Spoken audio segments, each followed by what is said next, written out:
시청자 여러분 안녕하십니까. 12월 1일 목요일 용정호투 일부 하도록 하겠습니다. 원래 수요일 날 하는데 어제 수요일 그 집회가 있어서 하루 좀 늦어졌습니다. 제가 넣는 건 좋은데 그 편집하는 분이 좀 이렇게 시간이 딸리겠죠, 목요일 날 하게 되면은. 그래서 이분은 이제 월드컵 축구 좀 이야기하기로 하고요. 저 1분 역시 예정대로 이제 우크라이나를 하겠습니다. 이제 혹자는 우크라이나 지금 큰 정과나 어떤 전황이 변화가 없는데 계속할 필요가 있는가라고 이제 반문하시는 분도 있는데, 안타깝게도 이제 많은 사람들이 죽어가고 있습니다. 군인들도 죽고 민간인들도 죽고, 지금도 뭐 러시아의 미사일 공격이 끊이지 않기 때문에 하루에도 계속해서 이제 희생자가 나오고 있습니다. 그래서 이게 남의 나라 일이 아니고 우리도 6.25 때 이런 일을 겪었지 않습니까? 그래서 우크라이나 전쟁을 이제 위로해서 여러 가지 일들 조금 차근차근히 짚어보는 게, 나중에 이 전쟁에 어떤 변화가 생길 때 우리가 좀 더 높은 이해도를 높이기 위해서는 아마 이런 자잘구레한 일들도 좀 하나하나씩 점검해 나가는 게 좋지 않을까, 그렇게 생각하고 있습니다. 그래서 오늘은 첫 번째로는 지금 이제 러시아를 중심으로 해서 러시아의 그 외부에서 가해진 압력, 생션 이런 게 어떤 것이 있는가, 그 다음에 러시아 스스로가 그들이 우방이라 생각하고 있는 나라들과 어떤 관계를 만들고 있고 지금 어떻게 지금 파국으로 가고 있는가 하는 걸 간단하게 설명드리도록 하겠습니다. 지난 11월 23일 날 EU에서 러시아를 테러 국가로 지정했습니다. 미국이 테러 국가를 지정하고 이런 거와 달리 EU가 지정하는 거는 그렇게 법적 구속력이 없습니다. 그러니까 이번에 11월 23일 EU가 러시아를 테러 국가로 지정했다고 해서 자동적으로 금수 조치가 내려진다든지 하는 건 아니고요. 일단 상징적인 그런 뜻이 있는데, 다만 이 결정에 근거해서 세부적으로 러시아를 어떻게 규제하고 어떻게 제재할 것인가 하는 건 이제 별도의 법적 메커니즘을 만들면은 좀 더 기존의 규제 제재를 강화하는 걸로 그렇게 하면 될 것 같습니다. 그래서 야간에 어떤 그 EU가 이런 행동을 보였다는 거는 하나의 뭐 특기할 만한 사실이고요. 그 다음에 이제 미 상원에서도 러시아를 추가로 이제 테러 국가로 지정하자 하는 법안을 제출했는데, 이거는 지금 떠도는 뉴스 보도에 의하면은 민주당이 바이든이 별로 달갑지 않게 생각한 것 같습니다. 지금 현재 미국이 테러 국가로 지정하고 있는 건 4개국인데요.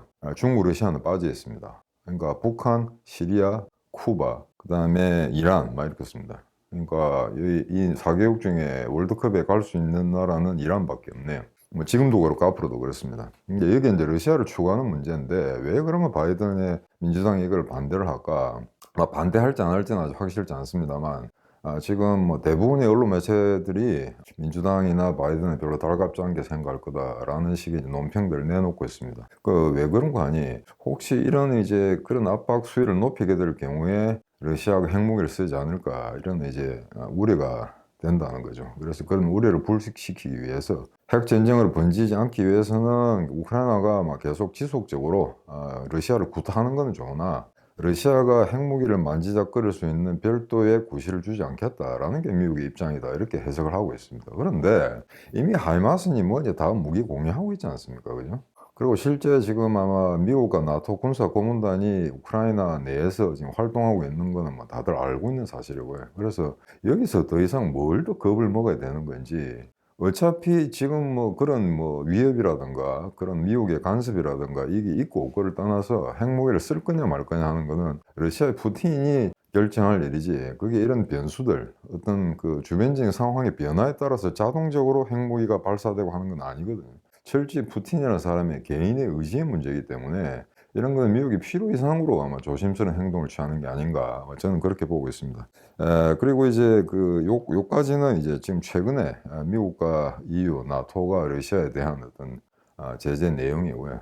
그 다음에 이제 러시아 내부적으로 어떤 일이 있었는가 하는 걸 좀 보게 되면은 CSTO라는 게 있습니다. 이게 우리말로 하면 집단안전보장기구인데, 러시아하고 러시아를 포함해서 과거에 구소련에 있었던 카자흐스탄이나 뭐 투르크메니스탄, 그 다음에 아르메니아 이런 나라를 약 6개국, 그냥 합해서 7개국이네요. 7개국이면 나토와 유사한 그런 안전보장기구를 만들었는데 2019년에 한번 회의가 있었고, 그 다음에 2022년 올해 이제 긴급하게 다시 회의가 소집됐습니다. 근데 거기서 이제 해프닝 하나 있었던 게, 아르메니아는 현재 아제르바이잔하고 국경 분쟁을 일으키고 있는데 친러 국가로 지정되어 있습니다, 일단은. 근데 이 나라가 이제 아제르바이잔하고 전쟁을 하고 있고 계속해서 지속적인 분규 또는 분쟁이 발생되고 있는데, CSTO는 뭐 하는가, 우리는 별로 지원을 받은 바가 없다 이러면서 공개석상에 노골적으로 러시아를 비난하는 이런 식의 분위기를 만들어냈던 겁니다. 그래서 이제 사진을 한번 보시면은 2019년에는 7개국 정상들이 이제 거의 균등하게 거리를 두고 이렇게 서가 있는 사진이 있는데, 최근 2022년 보면은 푸틴 러시아 가운데 있지 않습니까? 그런데 양옆에 서 있는 다른 나라의 정상들은 상당 거리를 두고 있다는 겁니다. 그래 이거는 이제 의도적인 거죠. 지금 더 이상 이 그 중앙아시아 주변 국가들이 러시아에 의존해봤자 별로 득될 게 없다. 그래서 한간에 들리는 이야기에 하면은 이제 러시아는 어차피 또 몰락하고 1990년, 91년과 같은 재해체 과정을 거칠 거기 때문에 결국 중국과 다시 협력 관계를 구축해야 되지 않느냐, 또는 이걸 빌미로 해서 서방으로부터의 지원을 받아야 되지 않느냐. 그래서 쉽게 이야기하자면 지금 현재 구소련에 포함되어 있던 중앙아시아 국가들은 거의 뭐 꽃놀이표라는 이야기였습니다. 그러니까 러시아가 빠지면서 그 어떤 안보적 전략적 공백을 중국이나 서방이 이제 각축전을 벌이면서 뭔가 추파를 던진다는 거죠, 중앙아시아 국가들한테. 그래서 그걸 잘 운용만 한다면은 현재 러시아가 붕괴된다 하더라도 중앙아시아 국가들한테 크게 손해볼 건 없다, 아마 이런 식의 아마 전략적 판단을 하는 것 같습니다. 근데 이제 이런 와중에 이 벨라루스 외무장관이 독살당, 아마 그냥 사고로 죽었다고 이제 러시아에서는 이야기하겠죠. 근데 이게 독살, 독극물이 뭐 발견된 걸로 그렇게 알고 있는데, 이게 좀 웃깁니다. 왜냐면은 이 러시아의 라브로프 외무장관하고 면담이 있기 직전에 죽었거든요. 근데 이제 물론 이제 루카챈코, 벨라루스의 이제 루카챈코 그 밑에서 비서관까지 하는 친구인데 이제 외무장관이 됐습니다.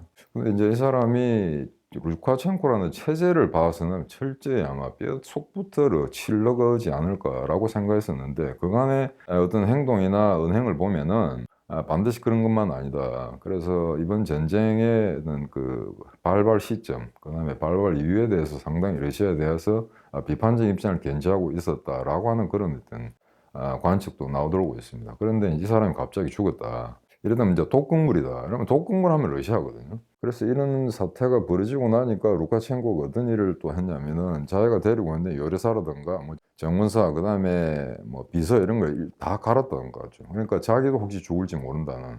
그러니까 지금 현재로서는 벨라루스가 러시아를 유일하게 지지하는 국가인데, 그럼에도 불구하고 수틀리면 언제든지 푸틴한테 독살 당할 수도 있다라는 우려가 나오고 있다는 거죠.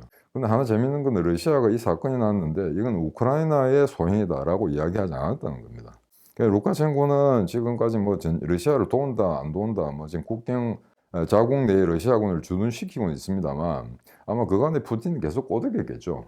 같이 전쟁을 하자고, 전투에 참가해서 북부전선을 새로 창출하라고 이제 계속 압력을 넣는데, 루카챈코는 뭐 그렇게 직접적으로 전쟁에 뛰어들 생각은 없는 것 같고, 괜히 뛰어들었다가 서방으로부터의 제재만 강화되는 그런 결과만 나올 게 아니냐라는 그런 전략적 사고 때문에 계속 푸틴의 눈치를 봤던 것 같습니다. 그런데 그런 와중에 이건 오히려 러시아가 그 루카챈코의 벨라루스를 압박하기 위해서 외무장관을 살해한 게 아닌가, 뭐 이런 식의 이제 추측 보도가 나오고 있는데, 이거는 조금 더 시간이 지나면 이제 자세한 내용이 밝혀질 거라고 그렇게 생각하고 있습니다. 그 다음에 그 11월 27일, 그날은 러시아의 그 어머니의 날이라고 합니다. 우리는 5월 8일인데 이날이 어머니의 날인데, 이제 푸틴이 이런 쇼를 했습니다. 그러니까 지금 우크라이나전에 동원되어 있는 장병들의 어머니들과 면담을 하겠다. 지금 사진에 나옵니다만 이래 앉아서 좌담회를 하는데, 서방 언론에서는 이게 과연 정말 그 군인들의 어머니가 맞을까? 어차피 입을 맞추기 위해서 엉터리 인물들을 갖다 모셔온 게 아닌가 라는 그런 추측 보도가 무성했습니다. 그런데 한 가지 확실한 건 아마 징집병들은 아니고 완전히 직업 군인들의 어머니들을 이제 모셔다 놓고 하는 이제 이야기인데, 뭐 프로파간다적인 내용도 포함되어 있고, 그 다음에 그런 어떤 자식을 전선에 내보낸 자식을 갖고 있는 이제 엄마들을 갖다 좀 추스리겠다, 뭐 그런 어떤 의도도 있겠죠. 그래서 그런 제스처를 갖다가 이제 보이기 위해서 그런 만남의 장소를 택했는데, 문제는 여기서 좀 해프닝이 벌어졌습니다. 그러니까 우리가 생각하기에는 100%다 조작된 그런 인물들만 끌어모아서 이야기를 엮어 나가려고 한 건 아니었던 것 같습니다. 대부분 그렇겠지만 또 일부 실제 이제 전장에 아들을 보낸 그런 엄마가 왔겠죠. 근데 이 사람들은 뭐래? 딱 두 가지 해프닝인데요. 하나는 푸틴 너도 남자냐라고 이야기를 했다는 겁니다. 그 중에 한 엄마가. 그러니까 그게 완전히 어마어마한 모욕이죠. 근데 그게 녹화가 아니고 생방송을 하는 과정에서 터져나온 거기 때문에 도저히 막을 수가 없죠. 그 다음에 이제 두 번째는 더 셉니다. 첫 번째 거는 그냥 푸념일 뿐이지만 두 번째 이 어머니는 어떤 이야기를 했냐면은 이게 만약에 제대로 해명이 안 된다면 나는 소송하겠다라는 이야기까지 나왔습니다. 그러니까 지금 러시아가 아무리 발악을 해도 서서히 이제 국내에 균열이 나면서 우리가 전쟁을 이기고 있는 게 아니다. 이런 인식이 러시아 내부에 팽배해지겠죠. 그러니까 이런 상황에서 아마 푸틴이 이런 걸 갖다 이런 계기를 만들면서 계속해서 자기 어떤 이미지 메이킹에 도움을 주려고 했는가는 모르겠으나 이게 이런 해프닝으로 봐서는 앞으로 이와 유사한 짓을 하려고 그래도 제대로 먹히지 않을 거다라는 그런 어떤 예측이 서고 있습니다. 그래서 지금 최근에는 이제 전쟁이 계속 뭐 도네츠크, 루안스크, 그다음에 뭐 자포로지아도 마찬가지입니다만 대면 고착 상태입니다. 교착 상태에 빠져 있고 어느 한쪽 유일하고도 할 수는 없고요. 계속해서 양군의 피해는 늘어나고 있는 상황인데 러시아군의 미사일 공격은 계속적으로 이루어지고 있습니다.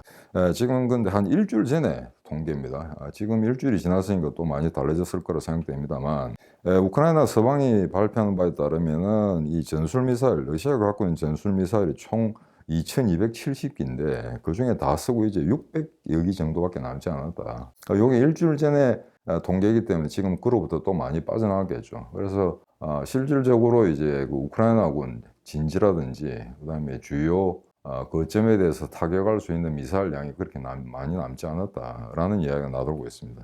그런데 우크라이나군이 이제 요격을 하는데 이것도 이제 우크라이나군 당국의 일방적인 주장이기 때문에 100% 믿을 바는 못 됩니다만 러시아군이 쏘는 미사일의 한 70 내지 80% 정도를 요격에 성공하고 있다고 합니다.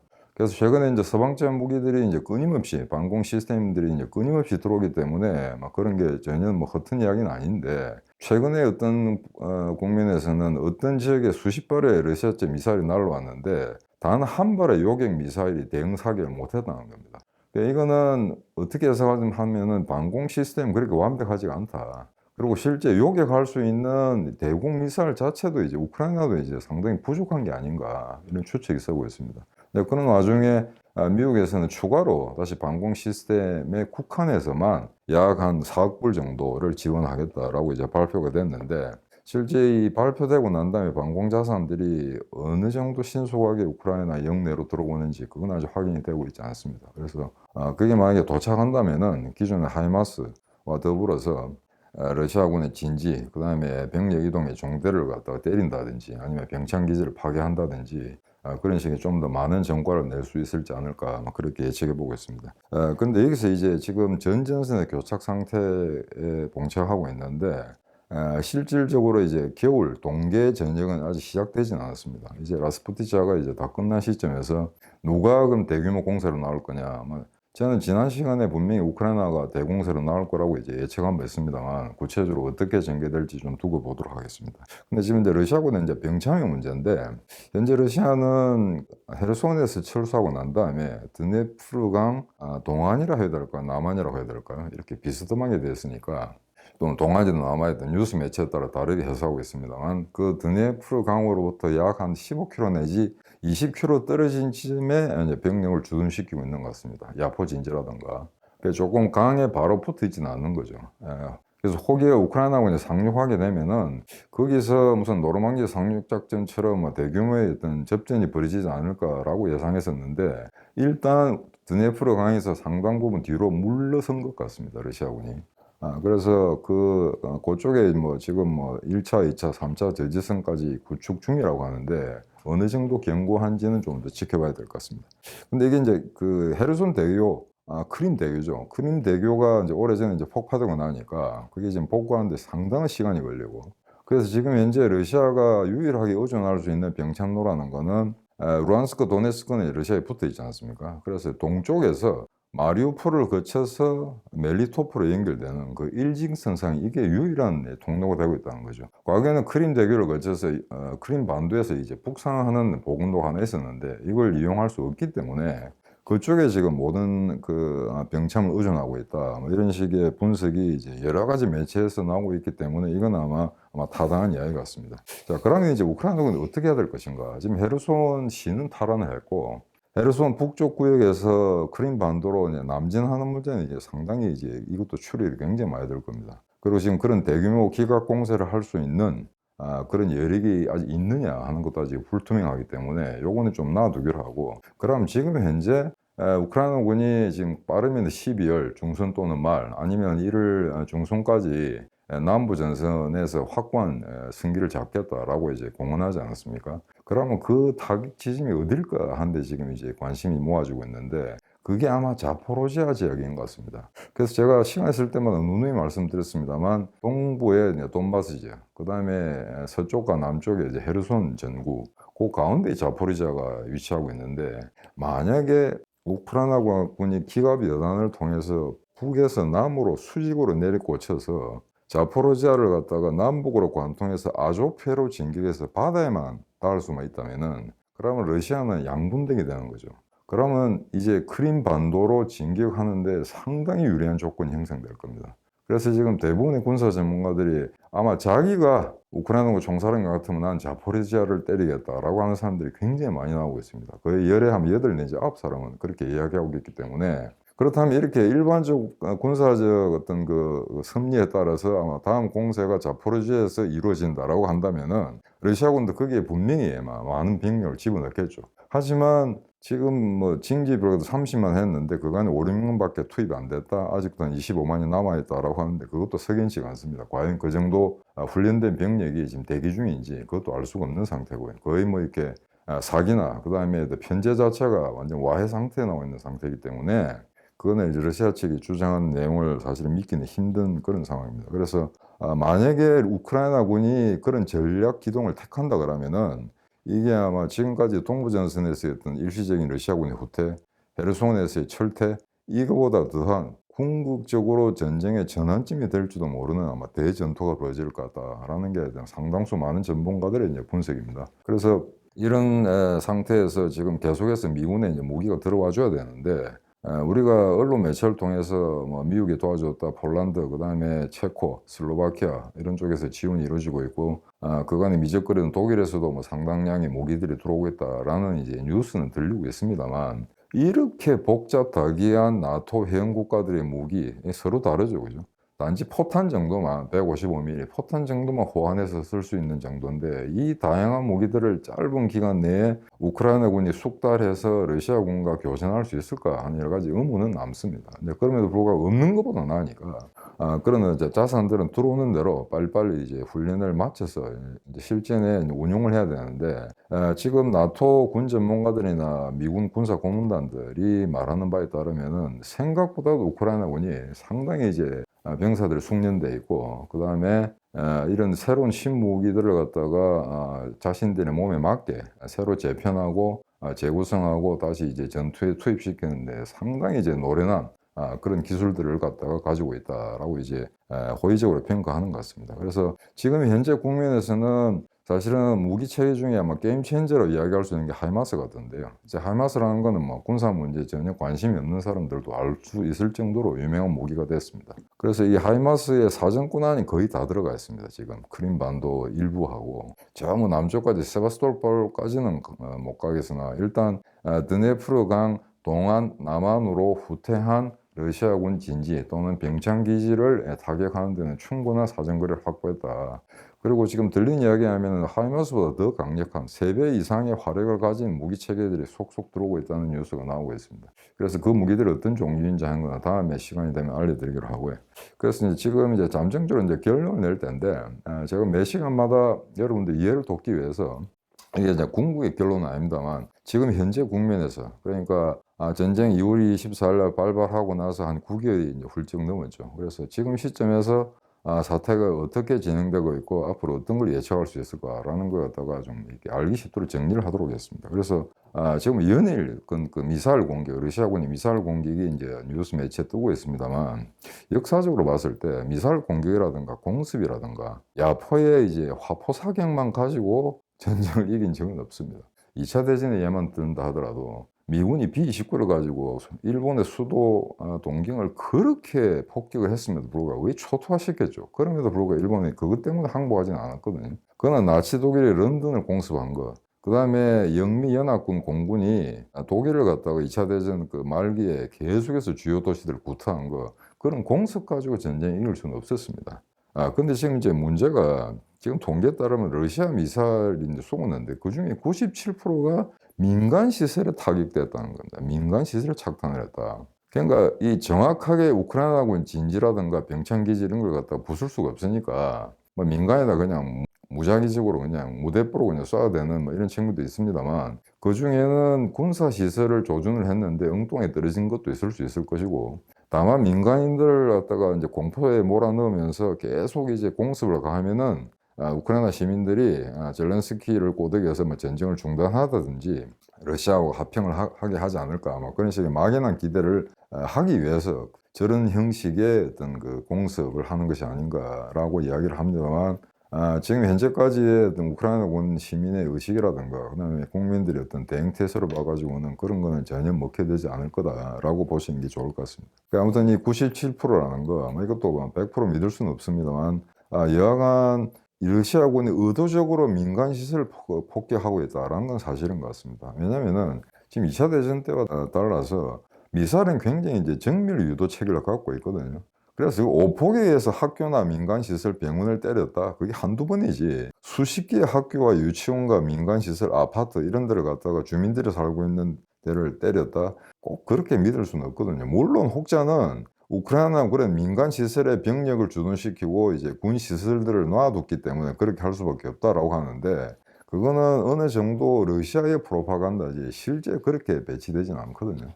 그래서 그런 거는 여러분들이 아마 뉴스를 들을 때 조금 아마 골라서 들어야 되지 않을까 싶습니다. 그다음에 이제 두 번째인데 이 전쟁이 장기화될 경우 뭐 이런 것도 지금 대부분이 그렇게 예측하고 있습니다. 빨리 끝날 것 같지가 않으니까. 근데 대표님도 말씀하셨습니다만 러시아는 몰라도 우크라이나는 이제 더 이상 잃을 게 없거든요. 지금 더 많은 사람이 죽게 될 거고 더 많은 민간인 시설이 파괴가 되는데 그게 뭐 어쨌다는 이야기냐 이거죠. 그러니까 지금 현재 이미 국토가 초토화되고 완전히 박살이 나고 그다음에 에너지원의 거의 50% 이상이 파괴되고 전기도 안 들어오고 물도 안 되고 지금 인터넷도 안 되는 이런 상황에서 지금 더 상황이 좀 악화된다고 해서 그게 우크라이나 국민들의 사기를 떨어뜨리는 근본 요인은 되지 않을 거다. 그렇게 보는 겁니다. 다만 러시아는 지금 붕괴의 일로죠. 특히 서방에서 제재를 가했는데 가장 먼저 타격을 받은 게 아마 군수산업 같습니다. 지금 아마 제 확실한 뉴스원에 따르면은 러시아에서 가장 전차를 많이 생산하는 1위, 2위 기업이 이미 생산을 중단했다는 이야기가 있습니다. 그러니까 반도체라든가 그간에 서방에서 받아야 될 부품, 소위 말해서 이제 그 소재라든가 부품 이런 게 장비라든가 이런 게 일체에 공급받을 수 없기 때문에 그렇다고 해서 그걸 갖다가 국내에서 대체 생산할 수 있는 여력도 없고 이러다 보니까 거의 뭐 생산 체계가 마비됐다 그런 이야기가 나오고 있습니다. 한간에는 또 옆에 있는 카자흐스탄이 어마어마한 양이에요. 그러니까 기존의 3배나 되는 세탁기, 그다음 냉장고 이런 것 갖다 서방으로부터 수입을 했는데 공교롭게도 요 최근에 엄청나게 많은 세탁기와 냉장고가 러시아로 역수출되고 있다는 통계가 잡혔습니다. 그건 뭘 말하는 거겠습니까? 그 안에 있는 반도체를 군사 장비로 옮겨 담겠다는 거죠. 근데 그게 얼마나 효용이 있을지는 모르겠으나 여하간 반도체를 비롯해서 군사 기기, 그다음에 무기에 써야 되는 또는 장착시켜야 되는 여러 가지 부품들이나 장비들이 태부적이라는 거. 그걸 갖다가 입증하는 여러 가지 뉴스라든가 통계가 나오고 있다는 거 아마 그게 두 번째가 되겠습니다. 그다음에 이제 실제로 국외 전투를 해보니까 소규모 전투든 대규모 전투든 이미 2014년에 우크라이나가 크림반도를 빼앗기고 난 다음에 그때부터 미군과 나토 아주 긴밀한 군사 협력을 이제 유지를 하면서 거의 이제 군 체제라든가 전술, 기술적인 어떤 대응 능력 이런 걸 전부 나토식으로 개편했다는 겁니다. 그래서 기존의 구닥다리였던 구소련 방식의 그런 전투 양식을 채택하고 있는 현재 러시아군보다는 월등히 뛰어난 전술적, 기술적 기량을 갖고 있다는 거죠. 그래서 이 상태 같으면 아무리 러시아가 이 짧은 기간 내에 징집병들을 훈련시킨다 하더라도 잘 조련된 거의 사냥꾼처럼 숙달된 사냥꾼처럼 조련된 우크라이나 보병, 기계화 보병, 그 다음에 전차병들을 이기지 못할 거다. 미군이라든가 나토의 어떤 군사 전문가들의 분석인 것 같습니다. 그래서 한간에는 워낙 잘 싸우니까 러시아에서는 또 이런 프로파간다를 내비쳤습니다. 그러니까 지금 전장에는 우크라이나군이 아니고 미군과 폴란드군이 우크라이나 군복을 입고 위장을 해서 러시아군과 하는 전투를 하고 있다. 뭐 이런 식의 말도 안 되는 이제 뉴스를 내보내고 있는 거죠. 자, 그런데 이제 우크라이나 고민이 뭐냐 그러면은 지난번에 말씀드렸습니다만 그 마크 밀리 미국의 합참 의장이 러시아군을 단기간에 쫓아내기는 어렵다. 지금 우크라이나군의 전력으로 봐서. 물론 러시아가 이 전쟁을 이길 가능성은 제로에 가깝다라고 하면서도 그렇다고 해서 전쟁이 장기화되기 때문에 우크라이나군이 언제 이길지 확실한 전쟁의 승리를 확보할지 이건 아무도 알 수 없다라는 이제 말을 남겼습니다. 그런데 그래서 이 교착 상태가 계속 오래 가게 된다면은 계속해서 정진 협상이라든가 평양 교섭이라든가 이런 이야기가 자꾸 나올 겁니다. 그래서 이번 겨울을 기점으로 우크라이나는 어떤 수를 쓰든 간에 설사 정전 협정을 한다 하더라도 가장 유리한 고지를 점할 수 있는 대규모의 회전이 하나 필요하거든요. 그걸 아마 자포리자에서 결정적으로 공세를 취하면서 아조프에까지 남진해서 러시아군 진지를 두 조각 낼 수만 있다면은 그것만 가능하다면은 아마 이 전쟁의 아마 승기를 전환점을 확실하게 확보할 수 있는 게 아닌가 아마 그렇게 보고 있습니다. 과연 우크라이나군이 자포로지아에서 대공세를 취할지 아니면 루안스크에서 할지 아니면 크림반도에서 정말 의욕적으로 남진할지 그건 좀 지켜보도록 하겠습니다. 자, 오늘 1부 여기까지 하도록 하겠습니다. 고맙습니다.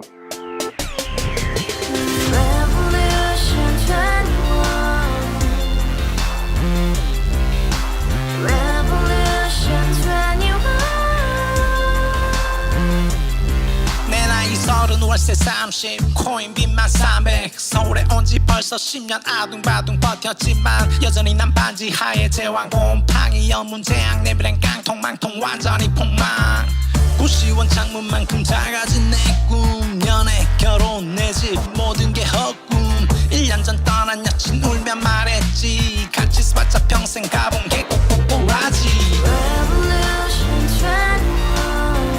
가바후스 700 나도 소유주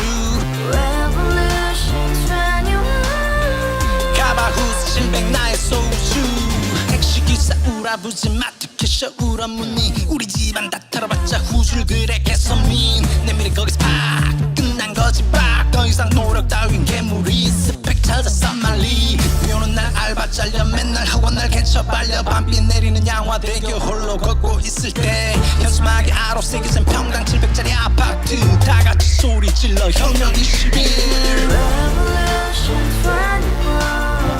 가바후스 700 나도 소유주 가바후스 700 나의 소주 live together in the house, brand new day, and your dream had just begun. Revolution 21, only open happiness. 너의 곁에 내가 영원히 지금까지 정치인들 입만 열면 찝찝찝 개소리 멍멍멍 쳤다 하면 뻥 잘난 부모 만나 잘난 학교 나오면 뭐하나 우동살이 꽉 찬 대가리 깡통 소리 텅텅 저풀은 조원이의 그림 같은 집을 짓고 평상사천 팔면 뭐해 평생 살 수 없는 집 내 미래 내 꿈 희망 괜 살아나는 집 우리의 미래 혁명 21